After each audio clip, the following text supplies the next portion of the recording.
Buenas tardes, somos Cecilia y Lara y vamos a explicar nuestro trabajo de arquitectura de ordenadores. Voy a empezar yo explicando los sumadores, el sumador completo de un bit y el de 4 bits. Esto que vemos en pantalla ahora mismo es el sumador completo de un bit. Entonces su funcionamiento es muy sencillo. Como podemos ver, si entra uno de los números, o sea, uno de los bits, perdón, se hace la suma sin ningún tipo de problema y solo se lleva el carry cuando entran los dos. Entonces, a partir de este circuito hemos hecho el sumador completo de 4 bits ya, que podemos ver en este ejemplo se está sumando 1 y 11.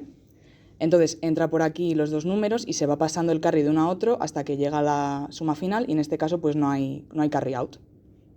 Para la unidad lógica un bit vemos que recibe las dos entradas X e Y y va haciendo las diferentes operaciones que necesitaba, y cada una de las salidas de esas operaciones son las entradas del multiplexor, las cuales pueden ir cambiando según el selector de 3 bits que tiene este.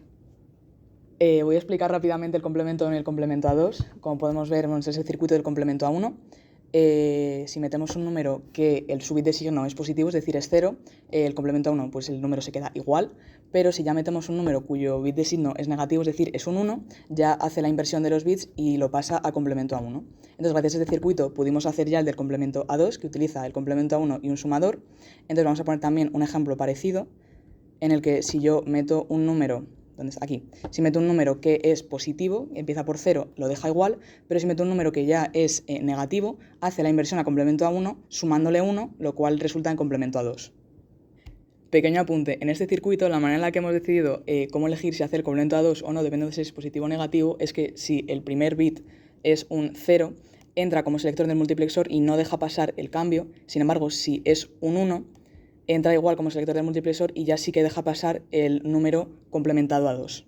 En el subcircuito que hicimos para la paridad, lo que hicimos fue hacer la tabla de verdad a papel, analizando los resultados que teníamos que ir obteniendo con cada combinación, y luego con la herramienta de analizar circuito conseguimos el circuito de Logisim. El comparador recibe dos entradas de 4 bits cada una, que lo primero que hacen es comparar los bits que están en la misma posición con puertas XNOR. En el caso de que los dos bits sean iguales, que todos los bits sean iguales, se activa la salida que indica que los dos números son iguales. En este ejemplo vemos que hay dos bits que son diferentes, pero solo nos interesa el resultado de la comparación del bit más significativo. Por ello tenemos estas señales que entran en las puertas del número contrario, que evitan que se sobrescriba el resultado y nos indique cuál de los dos números es mayor correctamente.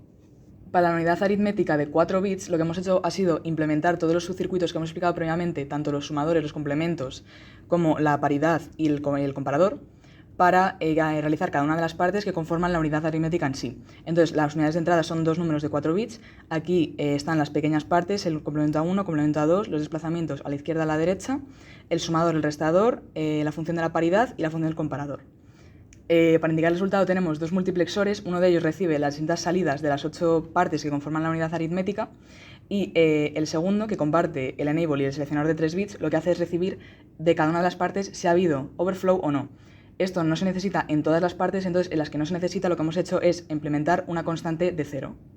Para finalizar, juntamos todos los subcircuitos que habíamos hecho hasta el momento en el circuito principal de la ALU y dividimos el selector de 4 bits de la ALU siendo el más significativo el selector W y los otros 3 el Z. Utilizamos el Z para el selector de 3 bits de las unidades aritmética y lógica, y el W para el multiplexor del final, que deja pasar la salida de la unidad aritmética o de las unidades lógicas.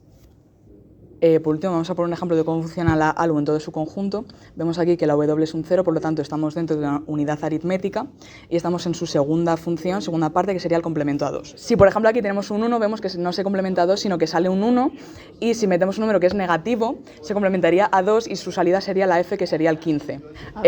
Este número pasado a complemento a 1 sería 1, 1, 1, 0, más el 1 que lo pasa a complemento a 2 sería todo unos, que sería su equivalente, la F, que es 15.